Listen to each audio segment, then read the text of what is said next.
Okay, we're live. Welcome, welcome. We're so happy to have you here with us this Monday. Uh, Pleased you could join us. We are the Association of Black Psychologists creating Zola Mondays group, and we have with us today myself, Linda James Myers, and Dr. Harvey Lindner and Dr. Donisha Hickson. And today we're going to discuss internalized depression and healing. So, with that thought in mind, again, we apologize. We have had so many technical challenges this afternoon, but we're glad we fought it through and we made it. So, happy you were able to join us. And if you're not watching us live, appreciate your checking in when you can. So, that's always a good thing. I think what I will do this afternoon is to start our conversation by just clarifying what we mean by internalized depression.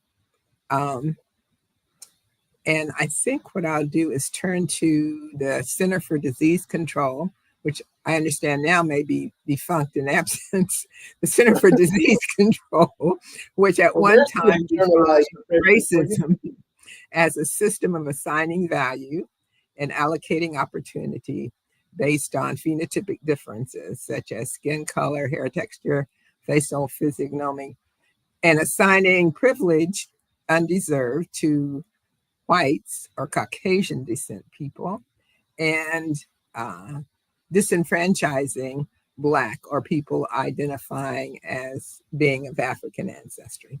This system of assigning value and allocating opportunity really manifest on three levels, according to the Center for Disease Control. And it's important for us to note that the Center for Disease Control did see racism as a disease. But the three areas they assigned or identified relative to racism was systemic racism, which we've all been quite familiar with for quite some time if we've been anywhere near the global West. Personal racism, which is different from systemic, and that systemic is built into the worldview, the values, belief, the political and social structure of the society. Personal racism, on the other hand, is just that, personal. I may not like people of a particular race, therefore I do not allocate them the value or opportunity that they deserve. And then last but not least, which we seldom talk about or talk about less frequently, is internalized racism. Internalized racism is what happens to people when they find themselves in a situation where they respond to racism or white supremacy by taking on the beliefs of the oppressor and really internalizing the idea of Black inferiority, white superiority, taking on the idea that it is just and deserved to not allocate the value or opportunity to people acknowledging African ancestry, just like the dominant culture does. I think we have a difficult time really focusing on the internalized racism aspect because it really does require a whole lot of critical self-reflection and really delving into the very layered and nuanced nature of racism. Let me add one other thing to this definition before I turn it over to my fellow presenters, and that is this notion of internalizing racism or identifying with the aggressor or identifying with the oppressor, which is another language we use to describe it, is not unique to people acknowledging African ancestry. In fact, people who have had a much shorter experience in their lifetime with oppression experience this identification with the aggressor or oppressor process and internalized racism. It was first identified in the Euro-Western psychological literature by a psychiatrist that was imprisoned in a Nazi concentration camp. And what he noticed was that every time the Nazis allowed a fellow Jew to serve the role of prison guard, they were crueler and more vicious to other fellow Jews than the Nazi guards themselves. And he observed this so often and so repeatedly, he began to talk about and think about what is going on that these people would behave this way. And he's the one who coined the term identification with the oppressor or identification with the aggressor. And he reasoned that when people find themselves in a situation that they don't see a way out of, and the oppressor has control over them, they sometimes respond to that trauma and challenge by identifying with the aggressor. He suggested that that's possibly because since they see no way out, thinking that they'll gain some respect or privilege from the oppressor by taking on the oppressor's values and beliefs, they might benefit. Unfortunately, that seldom, if ever, happens in any substantive kind of way, but yet we see this identification with the oppressor or aggressor process being somewhat universal among people who see themselves in an oppressive situation out of which they see no escape. Now, you would think after some 400 years, generation after generation, we would not see this process of identification in the same kind of way, simply because over generations, many people acknowledging African descent have not really identified who or what the oppressor is, or who or what is oppressing them, and therefore have been mis-socialized into a belief system of white supremacy. And therefore, we do see it play out among various people acknowledging African ancestry who would be crueler to fellow African Americans or African descent people than the mainstream oppressors. And I think we can all think of examples of the judge, the teacher, whomever, the policeman who is more brutal to, or just as brutal to fellow Black people as are the oppressors themselves. But what we want to do this afternoon is interrogate this notion of oppression and see if we can get to a core of how we can deal with it in such a way that we heal ourselves and one another. Having gone through that long diatribe, I will now turn it over to my fellow participants and get their thoughts. Jojo, you want to jump in? Yeah, I'm hoping that my puppy doesn't start barking and acting crazy. I think she has ADHD. I'm not even joking. So that might add something to the conversation. She's crazy. But yeah, I think that when I think about this concept of internalized racism, even across or outside of the community of African diasporic people, I think about how it like just like you said, Nana Linda, it's often used for people to get closer in proximity to whiteness and that power and those privileges, like access to resources like money or capital. And so I find that a lot of the times, the more people try to assimilate to a culture that might not be indigenous to themselves, the further they get, or I find that they have more mental health challenges. So I think about, Hollywood and like the elite, the people who influence popular culture, and how they have what might be considered the American dream. They have riches, they have fame, they have resources, but we still see a lot of suicide or suicidal ideation or mental health problems in those people that come from that group. So internalized racism is just a poison that I've also had to grapple with. Even a lot of the things that I still do, I question often, right? Is this really me, or is this something that I've been socialized to based on my profession or based on my level of education or based on some of the goals that I have for myself, like home ownership or whatever? And so, yeah, it's definitely an uphill battle and a disease that's deeply entrenched in various communities that are non-white and even white people, of course. That is so true, Dr. Jonisha. Your thoughts, Dr. Harvey? Well, I'm in a different place in terms of I wrestle with the whole concept of kind of dividing racism into systemic and personal and internalized. Racism is racism, and it's all systemic and cultural. And if we try to disassemble it by dividing it into different kinds of racism and trying to understand the different aspects of it, I think we're missing the point. I have a friend here. His name is Anthony Taylor, and he said something once that stuck with me. And he was talking about this notion that race is a construct, and his point was you can't deconstruct the construct of race by using that construct to deconstruct it. I.e., you can't use a construct to deconstruct that construct.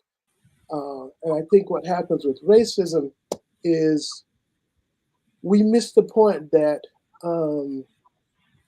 that there's only one race of humans on this planet, and we get caught up into this construct that Western thinking has given to us of understanding the world by understanding how things are different. And so we look at human beings and we see their various hues of skin color and hair and their various cultural aspirations, and we think of them as different, but they are not different. The reality is that we get caught up in trying to explain the different categories of racism and why they exist, when the reality is that race is a made up construct that doesn't exist. And that for us to get beyond it, we have to get beyond the acceptance of that construct. I think you're confusing two constructs, race and racism. I think all of us would agree, who are really sincere about understanding humanity, there's one race, the human race. Mm-hmm. However, Euro-Western culture has decided to use that construct in a different way, in such a way as I just described the CDC delineating relative to a system of assigning value and allocating opportunity based on phenotypic differences. So are you arguing that that doesn't happen, that there is not that social construct? I'm not arguing that it doesn't happen. I'm arguing that. Well, let me finish my point and then you can tell me your response. Because it sounded, I said, let me finish my point. Okay, go ahead. You can respond, because otherwise it gets too confusing. If you're saying racism does exist based on a social reconstruction of what race is, and we do see the assignment of lower value and lesser opportunity to people of color, I don't think you're saying that doesn't exist. No. Well, clearly it does. And I think the CDC was just simply trying to say, not what are at the roots of this system. Certainly we've talked enough about in creating Zola Mondays, at least based on my own notions of optimal psychology, that at the roots is the construction of reality, a worldview, a belief system that prioritizes materialistic greed over human support and engagement. And as a consequence, to justify the materialistic greed that was used to kidnap and traffic millions of African people across the Atlantic and spread them throughout the diaspora, so that the wealth of the captors and this nation and the Western world could be built. We have racism endemic and built into our, not just the social system and its structural and political and practices, but also people have developed certain attitudes based on the system and its workings, including internalizing those negative beliefs. So the intention is not to gloss over and miss the point. The intention is to clarify and go deeper into the point and the process and the practices. But I totally agree with you. At the roots of racism, which is a socially constructed construct that has been designed to do exactly what it's done, yet those people in power and control, more power and control over our thinking, over our definitions of self, over our aspirations. As Dr. Dionisha spoke to, it's very difficult for us to heal from the trauma of racism or from the negative aspects of such injustice. if we don't really begin to unlayer it and interrogate all of the nuances that seem to work to purport it. So, with that in mind, one of the things Dr. Jonisha said that I found very interesting, one of the challenges is the values that come along with racism, with the system of assigning value unjustly. One of the things that comes along with that is a skewed moral development, so that over time people begin to think, well, it's okay to exploit the poor. It's okay to unjustly assign value and allocate opportunity if it privileges me and mine, never mind that it hurts other people. So it really undercuts any kind of moral foundation. And we know in the wisdom tradition of African deep thought, morality, Ma'atian philosophy and beliefs and practices are essential to our humanity. So I think that's where that's one level at which this contradiction and conflict begins. I think another layer to that is, just because I pursue an education or just because I do some things in order to move through a social system that is clearly unjust and has been from its inception, does that mean I've internalized oppression? And I think not. It doesn't mean that. It could mean that. But the real contingency is on what sense you are making of it and what value you're assigning to it. So if I'm doing that and I think now I'm better because I did this and you didn't, I'm better because I went to this school and you didn't, I'm better because I have this income, this position, then yes, that's a problem. But if you are pursuing things because you feel that you have been given a purpose, a mission, an opportunity so that you can not only help yourself but others, then I think it's not a problem at all. It's quite consistent with what we would assume would be true in an Africological analysis. I was not arguing that that those things don't exist and that doesn't happen in the world. My argument is that how do we get to a position of being able to overcome that and move beyond it? And so my argument is that it is essential to understand, for us to embrace the understanding that it's a made up construct and it does not describe a reality. And so when we're talking about how people use that construct to define differences and categorize people differently, to understand that that's all a fiction. I think that, so I actually did my dissertation on racism, and they say for us Black scholars, right, all research is research. And the reason that I saw understanding was for the reason that you're saying, Dr. Linder. I think what I heard you say is that it's counterintuitive for us to make distinctions between certain systems of racism. But I argue that, right, for me, I wanted to understand racism because I wanted to understand what was happening to me and why I was experiencing anxiety or depression when I didn't have things that, right, would be in alignment with what people might describe as the American dream, right? Why am I so sad and depressed or anxious when I don't have a certain income? Why am I so sad or depressed when I don't look a certain way based on the beauty standards? And so I think that the MO of understanding the system of racism, including the personal, the systemic, and the internalized, is to provide people with an understanding. And I think it's about consciousness, like we often talk about, right? It's not to say that just because we're saying that these systems of racism exist, that we're agreeing that racism is a real construct, but to say that it has very real impact in our lives based on, right, the socio-political environment that we navigate. And so I think that for me, my seeking a deeper understanding was to acknowledge that the stuff happening to me is not of me. I need to change my consciousness, acknowledge that this is because of a system of racism so that I can shift my perspective and shift my reactions to certain things, right? So now, even though I make a little bit more money than I used to in grad school, right, I still know that when I am in areas where I'm financially challenged, right, I'm not going to let that deter my happiness, because at least I'm alive, and at least I have family, and at least I have community and things that are important to African-centered people. So I think that the value in understanding the system of racism is that it serves as a protective measure. Really, it's about that consciousness and acknowledgement that will fuel our critical thinking about why and what is happening to us, and how we're going to, like Nana Linda said, place value on those things. Mm-hmm.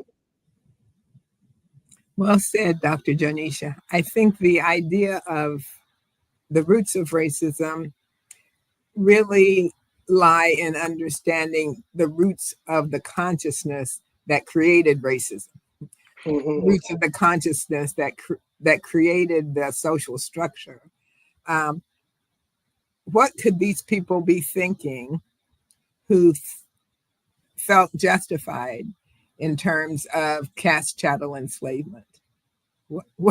How are you seeing the world that you think it's okay to kidnap millions of young, mostly younger African people who have skills and knowledge, and traffic them to an unknown land for Europe to build your wealth? And then create a society where you think it's okay, having done that, to call yourself creating a democracy with freedom and justice for all, when you own these people as caste chattel. How could you possibly, what are you thinking? Oh, well, one of the things you're thinking is that what is most important is the material aspect of being. Materialism emerges as the primary modus operandi for the way you view the world. And you obviously are cut off from the spiritual aspect of being, which would have fortified you and informed you that this is wrong, that there is a moral alienation and the spiritual alienation that has to have occurred, that you think such maltreatment of other human beings is okay. And so once we begin to analyze and critique what's the mindset of the people who created the construct, and we see that same mindset that happened, they just celebrated 250 years ago or whatever, that same mindset is alive and well today. It hasn't changed.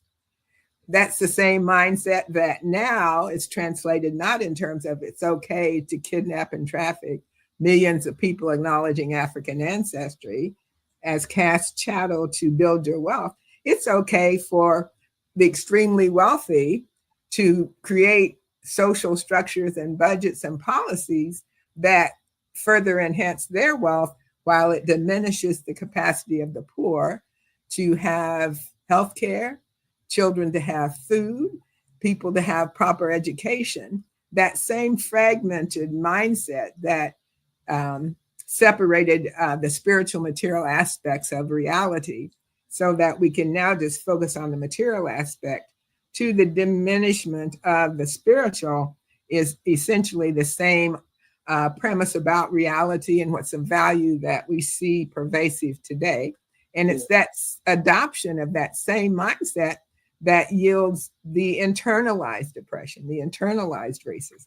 Because that same mindset, if we adopt it, plays out in a very similar way, even though we may never become white, we can constantly pursue that which we associate with the not just being white, but the rewards of affiliating or being closer to that which the dominant culture pushes as the best or superior. So that in mind then helps us to unpack the layers and the levels of conflict that we can often encounter. But I think probably more than do that kind of analysis and encounter with racism as it's been constructed, we tend to internalize it because we've unconsciously taken on the belief system from which it's emerged. And we feel justified because of the rewards that come with it. There are certain rewards, material, oftentimes, that come with taking on that mindset. So let me stop here. I'm about to go into a lecture. We don't You don't really mind it when you lecture. Let's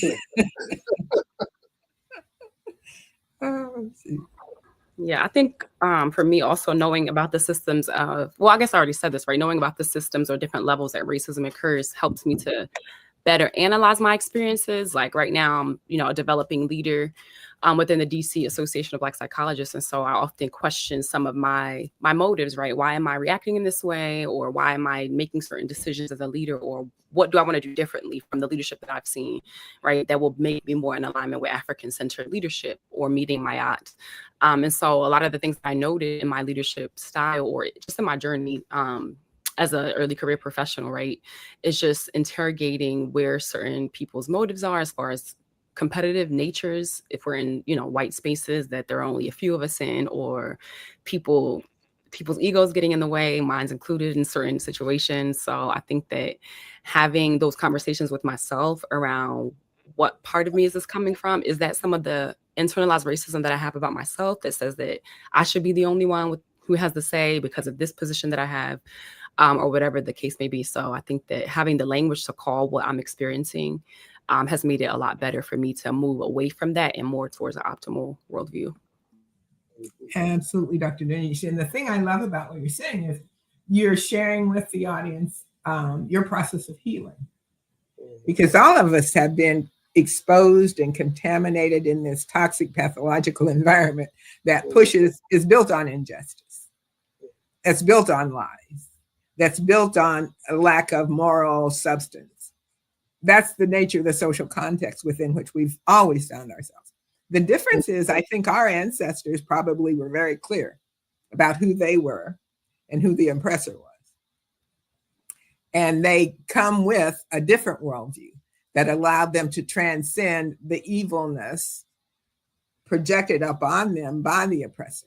I think over the centuries, many of us have lost sight about who the oppressor is and who we are.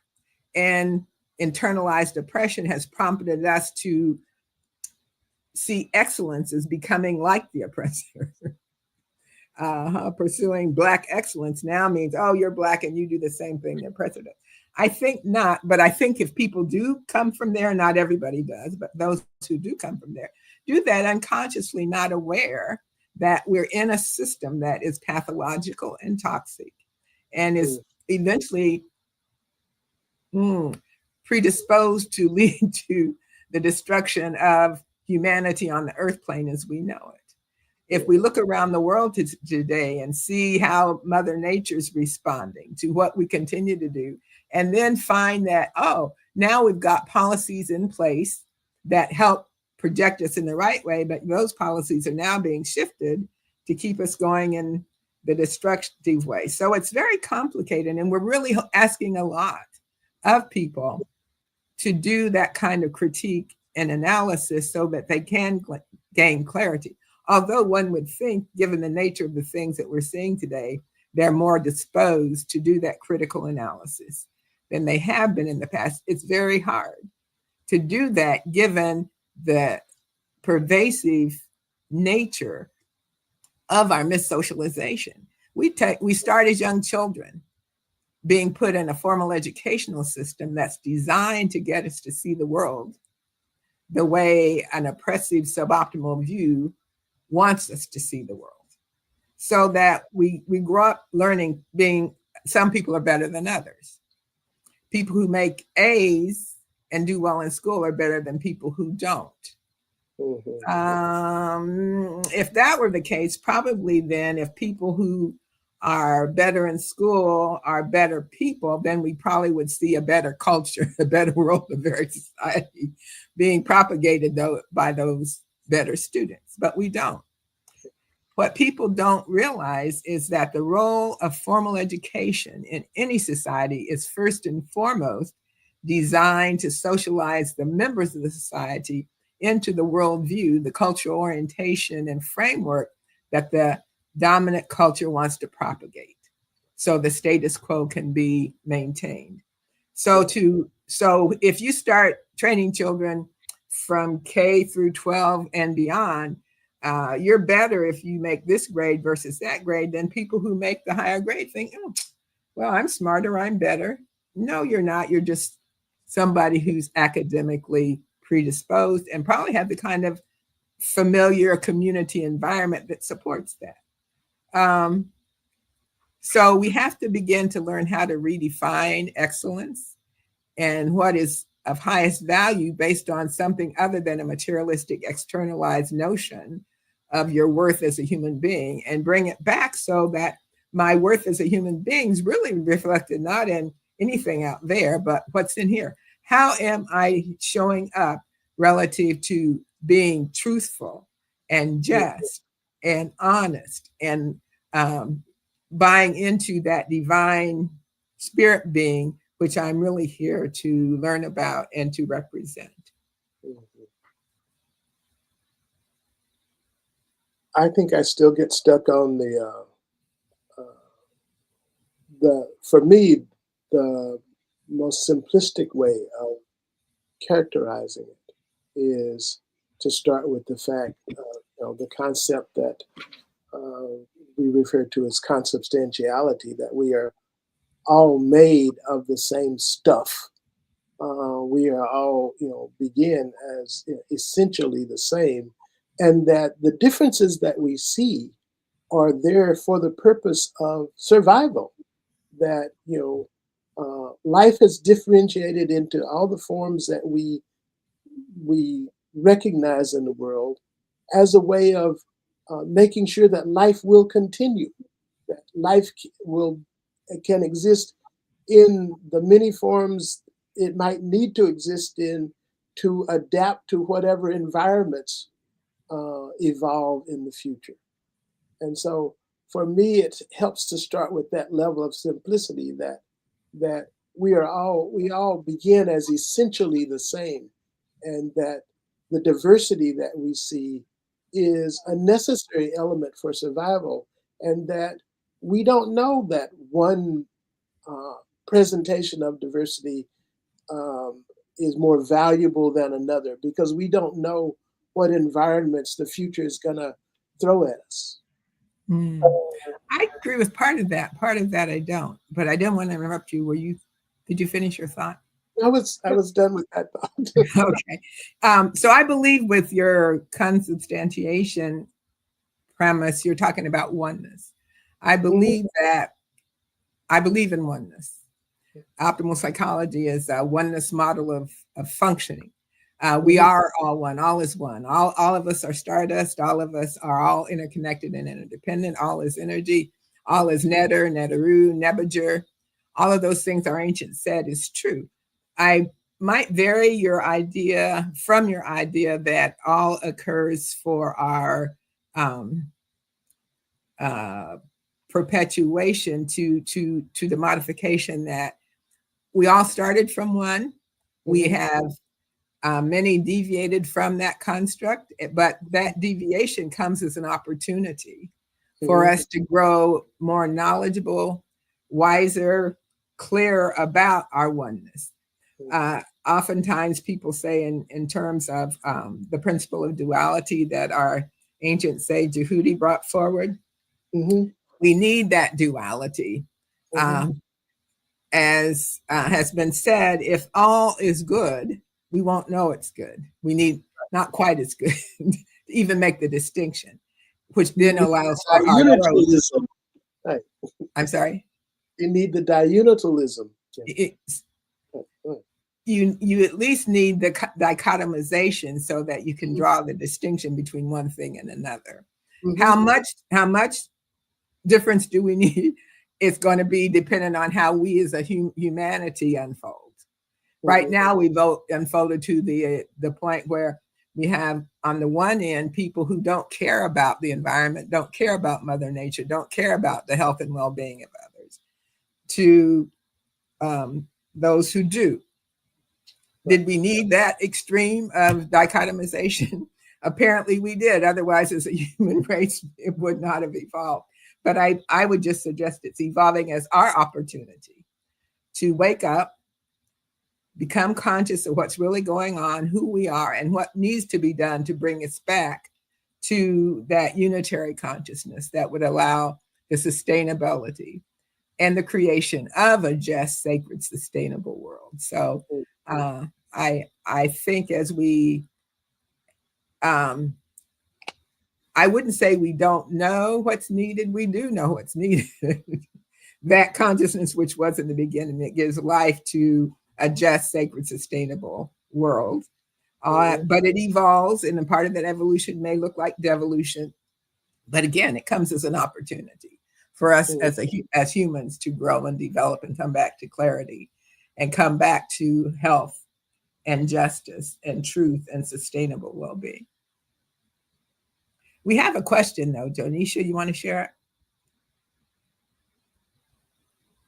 Yes, but I also wanted to, excuse me, chime in really quickly. So I think to your point, Dr. Linder, I think that African-centered people have no issue acknowledging that we are one race of people, right? We come from the motherland. There's no other country or continent, in the world that is called the motherland. So we know that, but I think that the issue is that white people don't want to acknowledge that. And it made me think about a quote that James Baldwin talked about, or James Baldwin or Assata Shakur, and I don't remember the exact quote, but it was like something like, to appeal to the consciousness, the moral consciousness of a country, the country actually has to have a consciousness, and America does not have one. We saw that for decades, and we see that today, right, with their involvement with Palestine and things like that, right? They're funding wars and promoting wars and participating in genocide. So it's like for us to acknowledge that race is indeed a construct, people outside of those of us who have African-centered consciousness have to acknowledge that. And I think that the decolonial process, right, is to start with that acknowledgement that these systems are in place and that they're impacting these people the most, African people or Black descendant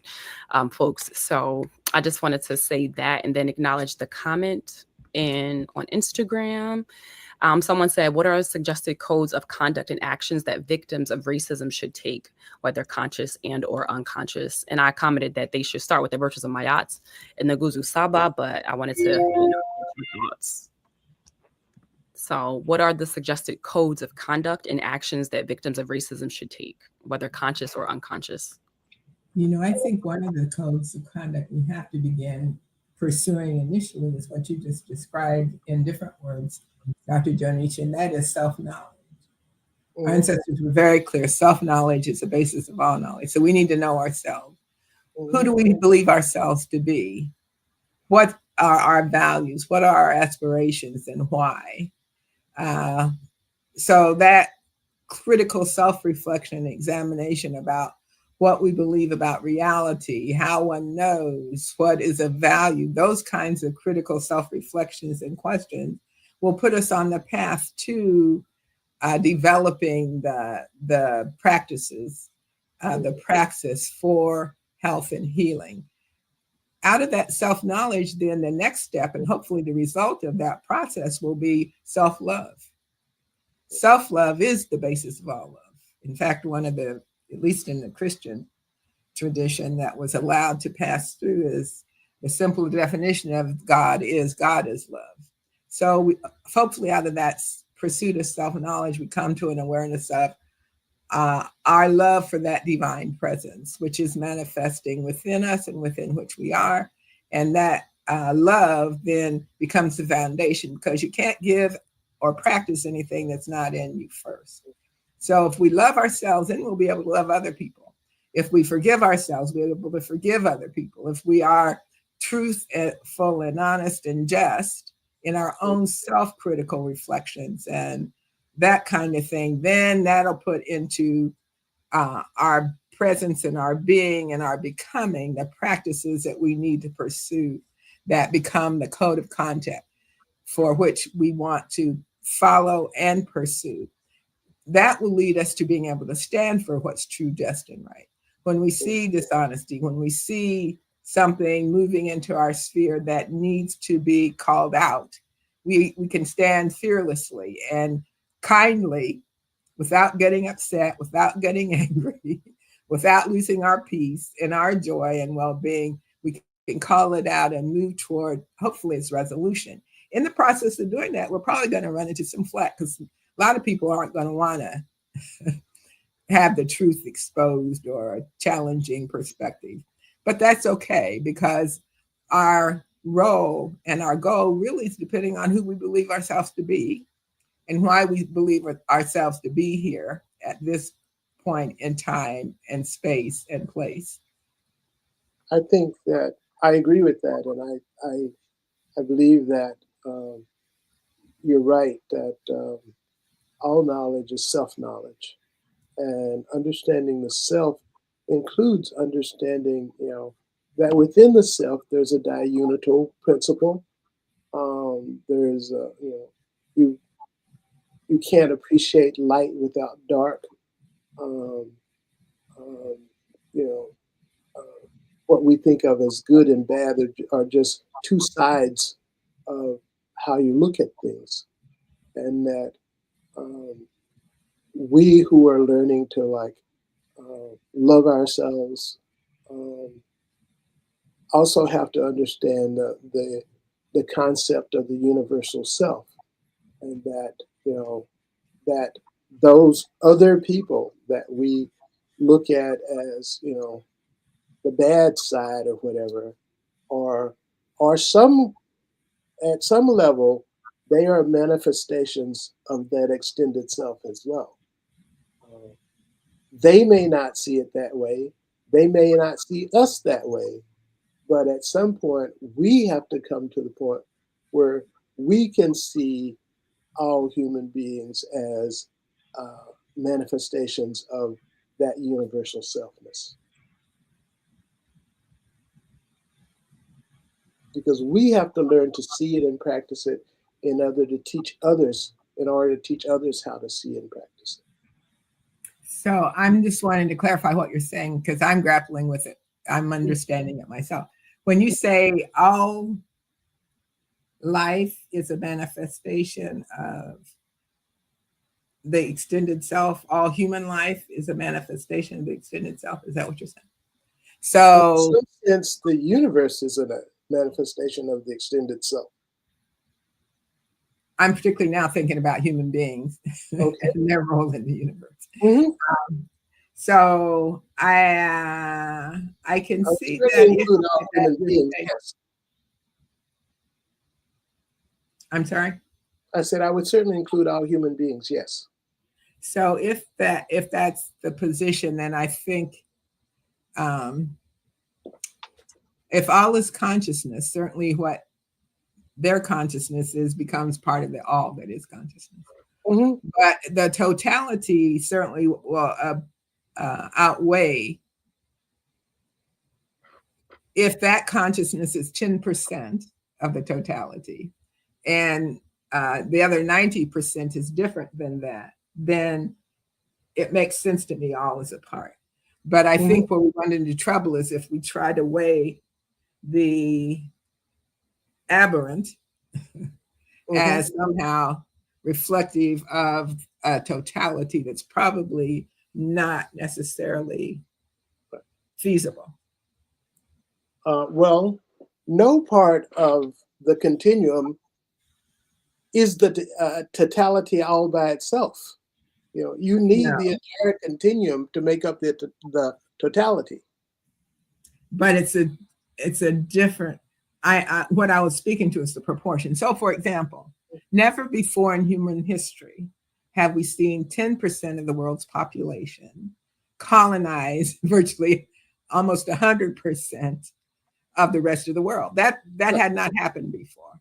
Right. Yet we know Mm-hmm. that relatively small proportion of African people explored, traveled throughout the continents, Yeah. and in many places, particularly in the West, in the so-called Americas that we call it now, monuments were built to them. I'm thinking of the Olmec heads, Mm-hmm. particularly in South Africa and Mexico. So we have, as humanity has evolved, a small proportion Mm-hmm. of human beingness behaving in ways that have been different than the majority. So I'm not Yes. suggesting they aren't all part of the totality. I'm simply Mm-hmm. suggesting that we have to begin to also factor in, because as human beings, we have the capacity to think and reason and engage and pursue knowledge, wisdom, and understanding. We also have that obligation. Mm-hmm. Um, I would agree. I'm thinking about there's been a lot of like diasporic wars, if you will. Like when Juneteenth happened, there was a lot of discourse around what colors, best represented that day, right? A lot of the times people use the Pan-African flag, but people were arguing for just the colors of the Black Heritage flag to be used. So I think it's red, white, and blue. And then lately, right, recently, there's been a lot of discourse around the Essence Fest, which we know was started to celebrate Black American culture. But now they have a new CEO who identifies as Kenyan, who is bringing in more Caribbean or motherland African like influence, and people are taking issue with that. And so I think that there is some internalized racism going on with the Essence thing, particularly because, right, we know that Black Americans are we have the most unique history out of a lot of group of people. So we often are told that we don't have a culture, and when it is celebrated now, right, we're being displaced even by our own people, our cousins, right, in Kenya. So I'm still trying to understand the different perspectives in that debate. But when I think about internalized racism, I think about things like that, right? When we as African people impose white things onto each other across the diaspora, and we don't critically think about how that might impact, one another. So there's a lot to debate about that. And then I also wanted to address another question we have, if we have time. I know we started late, so I don't know if I want to go to 2:10. But the question is, I'll have to stop it too. okay, noted. The question says, what are we to make of malicious, intentional, as well as unprovoked, unsolicited interactions trespassing against us, I think.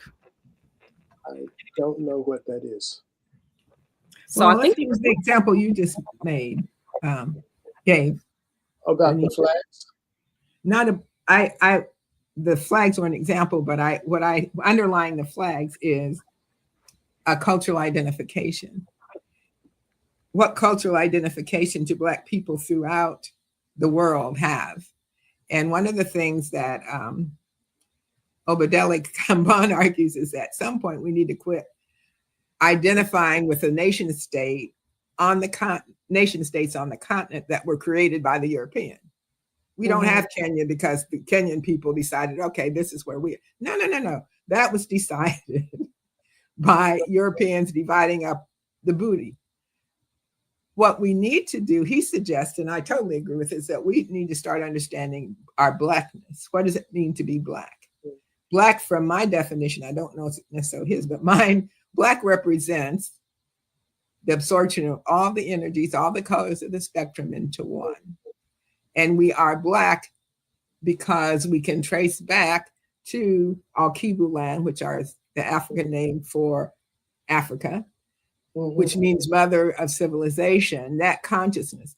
What's unique about non-immigrant Africans in the Americas, those kidnapped and trafficked here, is that, number one, somehow we were able to bring that spiritual consciousness across the Atlantic to the Americas and endure 400 years of total systemic dehumanization and come out as the moral and spiritual leaders of this nation. And throughout the Caribbean, often that happened there as well. So we have a unique experience. We were not given that experience randomly. And most importantly, we not only survived it, but we thrived in some instances, despite the systems of dehumanization that constantly confronted us. Similarly, on the continent, those African people who were not among the kidnapped and trafficked, who were not, who may or may not have been part of the the collaboration that allowed so many of us to be kidnapped and trafficked. So there's layered and nuances in that relationship of our Blackness. But I think for us to now pick it up, like there's not a whole lot of history behind it that needs to be ferreted out, and that some are better than others by virtue of whether you were among the kidnapped and trafficked who transcended versus you are the ones who were colonized, stayed and colonized. All of that needs to be examined very carefully so that we can come to the realization again that what matters isn't Were you among the kidnapped and trafficked, or you're among the colonized? Where is your consciousness now? Are you among the neocolonials that had the same mindset that led to the kidnapping and trafficking? Are you in the Americas among the colonized mindset that propagates that dysfunction and divisiveness? So lots to do, lots of work to be done, a lot of healing to be done. And I think one of the things that I'm so glad that we among the, many among us in the Association of Black Psychologists are very much committed to the elevation of that consciousness, the illumination of the soul and the spirit, and the values, that character that will lead us to health and sustainable well-being. When I hear comments like those, Jojo, I remind myself of what diunitalism means. It's like you don't have to be either or. Why would we be arguing over flags? Have both flags. We don't care. It's like we can be African and American. We can be Kenyan and I mean, we don't have to divide ourselves up into those arbitrary distinctions that were created, by Western thought. I mean, we can be both and. We don't have to be either or. And I think understanding also that being both and requires that what allows for the diunital is perspective. So we have to allow for and bring into our analysis the perspective that someone has based on their experiential knowledge of what it means to be a non-immigrant African in the Americas versus someone who may have a different experience as a colonized. Both and says the reason there's a difference is because our experiences, our exposures, and the meanings made have been different. And therefore we have different perspectives. So we can acknowledge the dichotomy is a function of those different perspectives.